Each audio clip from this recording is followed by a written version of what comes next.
వరి కొనుగోలు గడువు ఇంకో 2 నెలలు పెంచాలి. బాయిల్డ్ రైస్ టార్గెట్ పెంచకపోతే రైతులకు ఇబ్బందే. కేంద్రానికి మంత్రి ఉత్తమ్ కుమార్ రెడ్డి లేఖ. ఇరాన్ చుట్టూ బలగాల పహారా.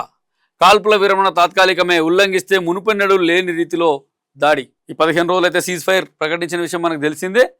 అయినా ఇరాన్ చుట్టూత అమెరికా, ఇజ్రాయెల్ సైన్యాలైతే పహారా కాస్తున్నాయి. ఈ 15 రోజుల్లో చర్చలు సరే అయితే సరే, లేదు అంటే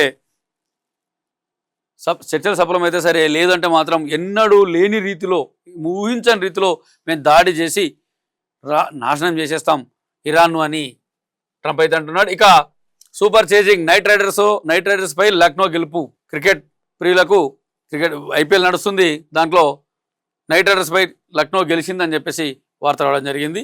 ఇక నల్లగొండలో నకిలీ నోట్ల వ్యాపారం. మాటు వేసి దుండగుడి పత్తిపేట. శంషాబాద్లో డ్రగ్స్ స్వాధీనం. ఇంటర్ ఫలితాల ప్రకటనపై దుష్ప్రచారాలు. వదంతులు నమ్మవద్దన్న తెలంగాణ ఇంటర్ బోర్డు.